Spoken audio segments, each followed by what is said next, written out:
SV6 news కు స్వాగతం. ముందుగా headlines.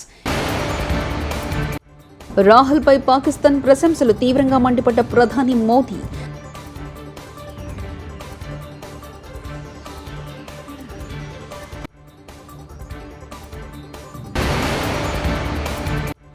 Amit Shah fake video, హైదరాబాద్లో ఢిల్లీ పోలీసుల ఆరా.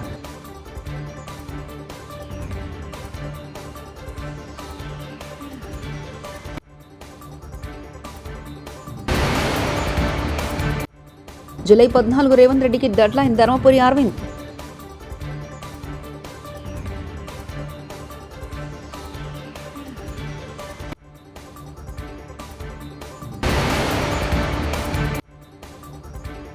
ఎన్నికల వేళ ఉద్యోగులకు జగన్ సర్కార్ దిమ్మతిరిగే షాక్.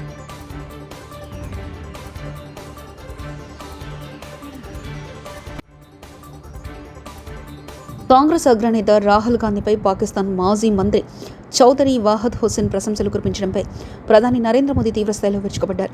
కాంగ్రెస్ యువరాజు అయిన రాహుల్ని ప్రధానమంత్రిని చేసేందుకు పాకిస్తాన్ తహతలాడుతున్నట్టు ఘాటు వ్యాఖ్యలు చేశారు. అంతేకాదు కాంగ్రెస్ పార్టీ పాకిస్తాన్ అభిమాని అని, ఇప్పుడు వారి మధ్య బద్దం తేటతెల్లమైందని అన్నారు. గుజరాత్లోని ఆనంద్ ప్రాంతంలో నిర్వహించిన ఎన్నికల ప్రచారంలో భాగంగా మోదీ ఈ వ్యాఖ్యలు చేశారు. కేంద్ర హోంమంత్రి అమిత్ షా వీడియో మార్పింగ్ కేసులో ఢిల్లీ పోలీసులు దర్యాప్తు ముమ్మరం చేశారు. హైదరాబాద్ చేరుకున్న ఢిల్లీ పోలీసులు నిందితుల ఆచూకీ కోసం ఆరా తీస్తున్నారు. ఇప్పటికే ఈ కేసుకు సంబంధించి 5గురిని హైదరాబాద్ CCS పోలీసులు అదుపులో తీసుకొని విచారిస్తున్నారు. వీరిని గచ్చిబౌలి పోలీసులు అదుపులో తీసుకొని CCS పోలీసులకు అప్పగించారు. ప్రస్తుతం పోలీసుల అదుపులో మన్ని సతీష్, ఆస్మా, తస్లిమా, గీతా, శివ ఉన్నారు. ఎన్నికల సమయంలో ఏపీ ప్రభుత్వం ఉద్యోగులకు కరెంట్ షాక్ ఇచ్చింది. ప్రభుత్వం కల్పించిన అకాడమిక్లో కరెంటు బిల్లులు ఎక్కువ రావడంతో అపార్ట్మెంట్లో ఉన్న వారి వద్ద నుంచి వసూలు చేయాలంటూ సర్కార్ ఆదేశాలు జారీ చేసింది. ఏపీ సెక్రటరియట్, అసెంబ్లీ విభాగాధిపతి కార్యాలయంలో పనిచేస్తున్న వారికి షేరింగ్పై ప్రభుత్వం అకామిడేషన్ ఇస్తున్న విషయం తెలిసిందే. వీరింట్లో ఫ్లాట్ల విద్యుత్ బిల్లు పరిమితికి మించి వస్తుండటంతో బిల్లులు చెల్లించాలని GAD అకామిడేషన్ విభాగాన్ని విద్యుత్ శాఖ కోరింది. సీఎం రేవంత్ పై నిజామాబాద్ భాజపా ఎంపీ అభ్యర్థి ధర్మపురి అరవింద్ కీలక వ్యాఖ్యలు చేశారు. జూలై 14 రేవంత్ రెడ్డికి డెడ్ లైన్ అని హెచ్చరించారు. జగిత్యాల జిల్లా కోరుట్లలో, ఐలాపూర్, మల్లాపూర్లో ధర్మపురి అరవింద్ ఎన్నికల ప్రచారం నిర్వహించారు. ఈ సందర్భంగా ఆయన మాట్లాడుతూ 10 ఏళ్ల పాలనలో కేసీఆర్ కొన్ని అయినా హామీలు అమలు చేశారని, రేవంత్ 6 గ్యారెంటీలను పట్టించుకోవట్లేదని మండిపడ్డారు. SC, ST, BC రిజర్వేషన్ ముట్టేది లేదు. ఎవరు వచ్చాళ్ళకెళ్ళి తీసుకొని ముస్లింలకు ఇచ్చేది లేదు. ఇది భారతీయ జనతా పార్టీ నరేంద్ర మోడీ బతుకున్నంత కాలం ఇది ఎవ్వరు కూడా ఈ రిజర్వేషన్లను ముట్టుకోడు. నీ గ్యారంటీల సంగతి ఏందని అని అడుగుతావని అందరినీ మభ్యపెట్టనీకి, అందరినీ టాపిక్ డైవర్ట్ చేయనీకి కొత్త పూటకం పెట్టిండు. నువ్వు ముఖ్యమంత్రి గుడ్లు మోసుడైందా సభల? ఆ ముఖ్యమంత్రి లెక్కున్నాడు ఆయన పక్కకి. సరే, ఈ ముఖ్యమంత్రి అంటే అందరినీ తిట్టుకుంటా భాష వ్యవహారం రేవంత్ది అందరికీ తెలుసు. ఈ పెద్ద మనిషికి ఏందని ఆయన కూడా గుడ్లు పోస్తున్నాడు. ఈ 75 సంవత్సరాల జీవన్ రెడ్డి కూడా గుడ్లు పోస్తాడా? పక్కకు చెప్పాలా రేవంత్ రెడ్డికి? ఏమైనా నువ్వు ముఖ్యమంత్రి అయినా మర్చిపోయినావా అని చెప్పాలనా? చెప్పుడు ఈయన కూడా గుడ్లు పోస్తున్నాడు. ఈ గుడ్డు మోస్తాడా పోయి పార్లమెంట్కి ఓట్లేస్తే? కాబట్టి అంతా చిల్లర చేస్తున్నారు. రాజకీయాలు అబద్ధాలు చెప్తున్నారు, ప్రజల్ని మోసం చేస్తున్నారు. ఆ కేసీఆర్ మోసం చేసి ఆ కేసీఆర్ అన్న 13 సంవత్సరాలు తెలంగాణ కోసం కొట్లాడిండు. ఇచ్చిన రోజులు రైతు బంధు ఇచ్చిండు, కరెంట్ ఇచ్చిండు. ఇంకోటి ఏంది మన అదేంది పెన్షన్ 2000కు పెంచిండు. అది అన్నీ అయిపోయినాక వేరే మస్తు వాగ్దానాలు, ఇల్లు కట్టియాలి అంటే ఏమంటారు, అది కుండలు పెట్టి బిందెలు ఎత్తుకపోయిండు, అది వేరే విషయం. కానీ కుండలనే పెట్టిండు. కుండ లేదు, బిందె లేదు, గుడ్డు లేదు, కాకరకాయ లేదు. ముఖ్యమంత్రి రేవంత్ రెడ్డి సస్పెన్షన్ కోసం మహిళలు కించపరిచేలా మాట్లాడుతున్నారని బారాస ఎమ్మెల్యే సబితాఇంద్రారెడ్డి ధ్వజమెత్తారు. కాంగ్రెస్ అభ్యర్థి లక్ష్మారెడ్డిపై 60,000 ఓట్ల తేడాతో గెలిచిన తనను త్రుటిలో తప్పించుకుని మహేశ్వరంలో గెలిచారని రేవంత్ అనడం సరికాదన్నారు. తనపై భాజపా మహిళా నాయకురాలు DK అరుణపై రేవంత్ వ్యాఖ్యల పట్ల మహిళా సమాజం ఆలోచించాలని సబితాఇంద్రారెడ్డి సూచించారు. కోరుతా ఉన్నాను ప్రజలకి, ఇక్కడున్న ప్రజలకి నా మీద నమ్మకం, విశ్వాసానికి అదొకటి తార్కాణమని మరొకసారి మీకు మనవి చేస్తూ ఉన్నాను. అదే కాకుండా ఇంకొక మాట కూడా మీరు అన్నాను, నేను సబితమ్మ పొద్దున కారు గుర్తుకేమని, రాత్రి కమలం గుర్తుకేమని చెప్తుందని ఒక మాట మాట్లాడున్నారు. ఆడబిడ్డల గురించి మాట్లాడుతున్నప్పుడు దాని వెనకాల అర్థాలను కూడా ఆలోచించి మాట్లాడాల్సిన అవసరం ఉంది. మీరు ఒక ఆడబిడ్డను పట్టుకొని పొద్దున ఒక మాట, రాత్రి ఒక మాట మాట్లాడుతుందని అనొచ్చా? ఒక్కసారి ఆలోచించండి. ఇదే కాదు, తెలంగాణ రాష్ట్ర మహిళలందరూ గమనిస్తూ ఉన్నారు. మీరు ఏ విధంగా మాట్లాడుతున్నారు, మహిళలను ఏ విధంగా కించపరుస్తున్నారు. మొన్న DK అరుణ గారితో మాట్లాడుతూ పండబెట్టి తొక్కుకుంటా పోతాము అని ఒక మహిళ కూడా చూడకుండా ఆమె మీద కామెంట్ చేశారు. ఈరోజు నేను ఒక లేడీని కూడా చూడకుండా పొద్దున ఒక మాట, రాత్రి ఒక మాట మాట్లాడుతాను మాట్లాడినారు. మీలాగా ముందు మీలాగా ఎదుటి పార్టీ వాళ్ళకి సహకరించే విధంగా నేను మాట్లాడాను. ఎందుకంటే కొండా విశ్వేశ్వరరెడ్డి చాలా మంచోడని మీరే మీ వేదిక మీద చెప్పారు. అంటే ఇండైరెక్ట్గా మీ పక్కనున్న మీ క్యాండిడేట్ మంచోడు కాదనే కదా, ఇది ప్రజలందరూ గమనిస్తూ ఉన్నారు. మీరే బీజేపీ పార్టీని గెలిపించడానికి ఈ రాష్ట్రంలో కంకణం కట్టుకున్నారనేది ప్రజలకు తెలుసు, ఈరోజు కాంగ్రెస్ పార్టీ కార్యకర్తలకు కూడా తెలుసు. అది గమనిస్తూ ఉన్నారు కింది స్థాయిలో ఏం జరుగుతుంది అనేది. ఏదైనా మాట్లాడుతున్నప్పుడు, ఎందుకంటే మాట్లాడుతున్నప్పుడు ఆడబిడ్డల గురించి మాట్లాడుతున్నప్పుడు కాస్త ఆలోచించి మాట్లాడమని ముఖ్యమంత్రి గారు కోరుతా ఉన్నాను. ఎందుకంటే ఏ మాట మాట్లాడుతున్నా కూడా ఏదో సెన్సేషనల్ కోసం దయచేసి మాట్లాడొద్దని మరొకసారి విజ్ఞప్తి చేస్తూ, ఫోన్ ట్యాపింగ్ కేసులో తాను, హరీష్ రావు, రేవంత్ బాధితులమని కరీంనగర్ ఎంపీ బండి సంజయ్ ఆరోపించారు. హైదరాబాద్లోని భాజపా కార్యాలయంలో నిర్వహించిన మీడియా సమావేశంలో ఆయన మాట్లాడారు.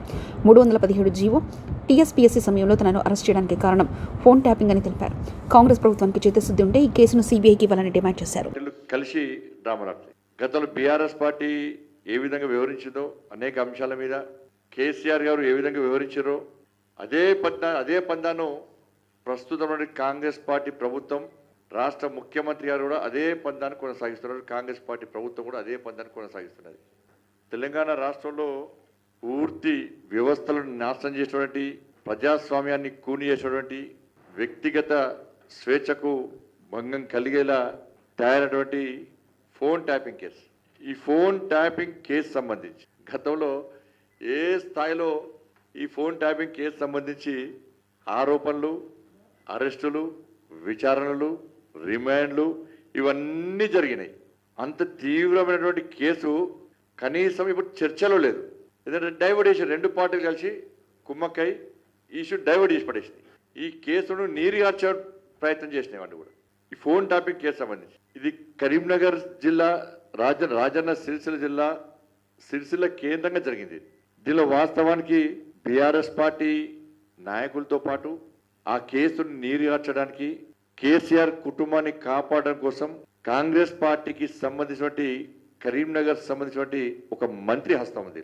ఈ మంత్రి కేసీఆర్ కొడుకుతోని లాలుచిపడి చీకటి ఒప్పందాలు కుదుర్చుకొని ఈ కేసును నీరుగార్చడానికి తీవ్ర ప్రయత్నాలు చేస్తూ, వాళ్లకు సలహాలు సూచనలు ఇస్తూ, వాళ్ళు ఇచ్చే సూచనలు సలహాలు పాటిస్తూ దాని ప్రధాన నిందితులకు వత్తాసు పలికే ప్రయత్నం కరీంనగర్ సంబంధించిన మంత్రి చేస్తున్న విషయం వాస్తవం. కాబట్టి దీనిలో ప్రధాన నిందితుడిగా ఆరోపణలు ఎదుర్కొన్నటువంటి రాధాకిషోర్ గారి స్టేట్మెంట్, మేము కేసీఆర్ యొక్క ఆదేశాల మేరకు ఈ ఫోన్ ట్యాపింగ్ చేస్తాం, వాళ్ళు ఏ వ్యక్తుల పేరు చెప్తే ఆ వ్యక్తులు, ఏ లీడర్ల పేరు చెప్తే ఆ లీడర్లను మేము ఆ ఫోన్ ట్యాపింగ్ చేస్తామని చెప్పి పోలీస్ స్టేట్మెంట్లో, పోలీస్ విచారణలో రాధాకిషోర్ గారు ఒప్పుకున్నటువంటి స్టేట్మెంట్. ఇది సర్టిఫికేట్ కాపీ మేమే తీసుకున్నాం. ఇది నేను కూడా బాధితున్నది. అలా ఫోన్ ట్యాపింగ్లో నేను బాధితున్నే, ప్రస్తుతం రాష్ట్ర ముఖ్యమంత్రి రేవంత్ రెడ్డి గారు కూడా బాధితులే. అందుకే 317 జీవో అప్పుడు కానీ, టీఎస్పీఎస్సీ అప్పుడు కానీ మిమ్మల్ని అరెస్ట్ చేయడం ఇవన్నీ కూడా దానిలో భాగమైంది. మేమిద్దరం కాదు, హరీష్ రావు కూడా బాధితుడు. ఇలా కేసీఆర్ అల్లుడు హరీష్ రావు కూడా బాధితుడే. ఎందుకంటే పాపం సంవత్సరం పాటు మంత్రి పదవి ఇవ్వలే హరీష్ రావు గారికి. ఎందుకంటే హరీష్ రావు గారు ఫోన్ ట్యాపింగ్ జరుగుతూనే సంవత్సరం పాటు మంత్రి పదవి ఇవ్వాలి. ఆయన కూడా బాధితుడు. పాపం అసెంబ్లీ ఎన్నికల సందర్భంగా బీఆర్ఎస్ పార్టీ ప్రభుత్వం పోతుంది కాబట్టి, కాంగ్రెస్ పార్టీ ప్రభుత్వం వచ్చే అవకాశాలు ఉన్నాయి కాబట్టి మనం కూడా కాంగ్రెస్ పార్టీ నాయకులతో సన్నిహిత సంబంధాలు ఉంచుకోవాలి. లేకుంటే మనకి ఇబ్బంది వస్తుందని చెప్పి ప్లాన్ చేసినటువంటి ప్రభాకర్ రావు గారు ఇలా ఎన్నికల సందర్భంగా, అసెంబ్లీ ఎన్నికల సందర్భంగా కరీంనగర్కి వచ్చి కరీంనగర్లో అడ్డబిటాయించి, రాధాకిషన్ రావు గారు కరీంనగర్కి వచ్చి ప్రతిమా హోటల్లో 314 రూమ్ నెంబర్లో ఉండి ఆడ ఏం బిల్లులు చెల్లించకుండా, ఆడ రికార్డులో ఆయన పేరు రాయకుండా చాలా రోజుల పాటు అక్కడ అడ్డబిటాయించి ఇలా ఫోన్ ట్యాపింగ్ చేయడం జరిగింది. ఎందుకంటే ఇవాళ కాంగ్రెస్ పార్టీ మీద అనుమానాలు వస్తున్నాయి. ఇవాళ రాధాకిషన్ రావు గారి స్టేట్మెంట్లో కేసీఆర్ ఆదేశం మేరకే మేము ఈ విధంగా ఫోన్ ట్యాపింగ్ చేస్తామని చెప్పి ప్రధాన నిందితుడు ఆరోపించినప్పుడు మరి రాష్ట్ర ప్రభుత్వము ఈ విషయంలో ఎందుకు క్రిమినల్ చర్యలు చేపడతలేదు?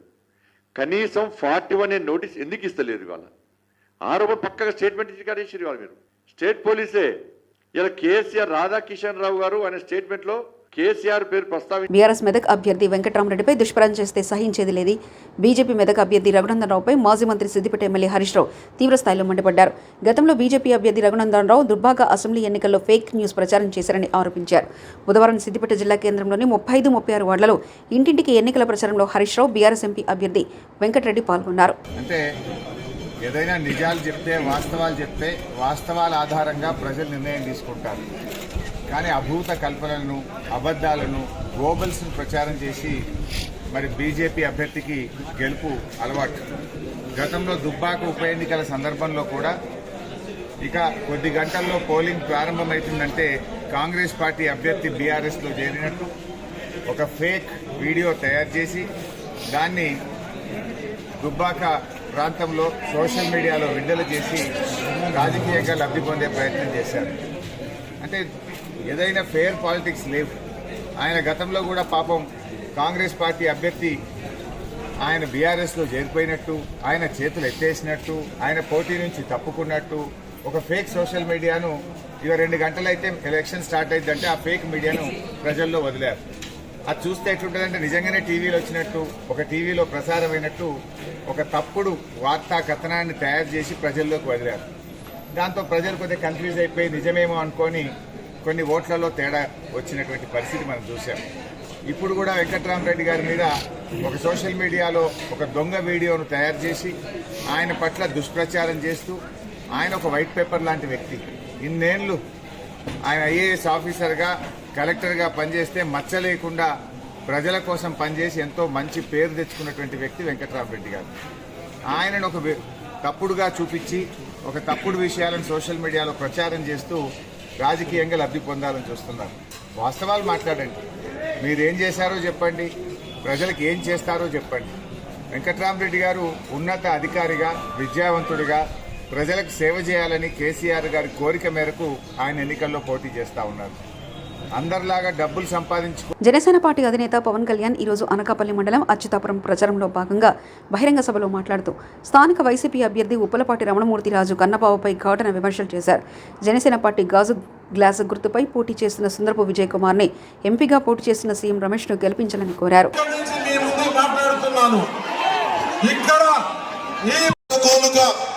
మరి కబ్జాలు పెట్టేస్తున్నారు స్థలాలు ఇవన్నీ. రేపు పొద్దున land titling act, Jagan land grabbing act వచ్చిన తర్వాత మీరు గొడవ పెట్టడానికి కూడా లేదు, కోర్టుకి వెళ్ళడానికి లేదు. వెళ్తే హైకోర్టుకి వెళ్ళాలి.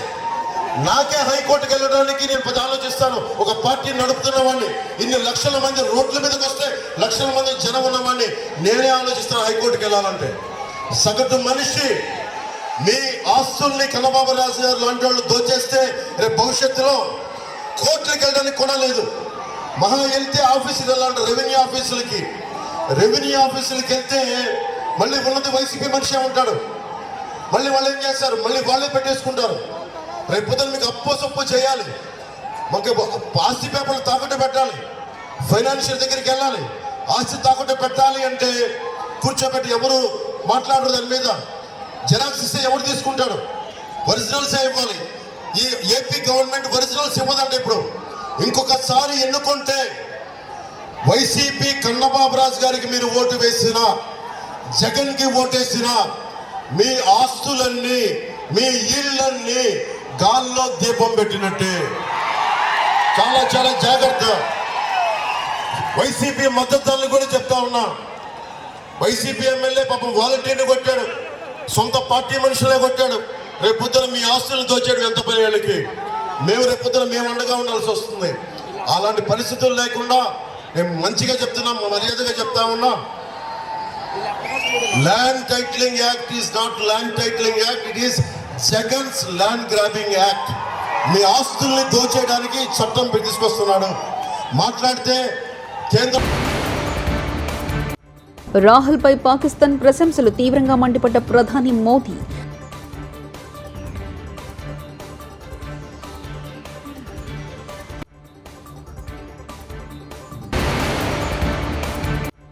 అమిత్ షా ఫేక్ వీడియో, హైదరాబాద్లో ఢిల్లీ పోలీసుల ఆరా.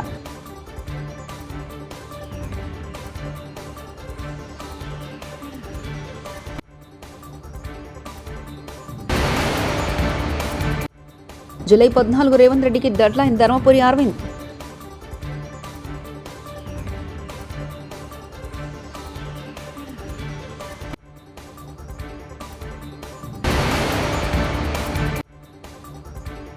ఎన్నికల వేళ ఉద్యోగులకు జగన్ సర్కార్ దిమ్మతిరిగే షాక్.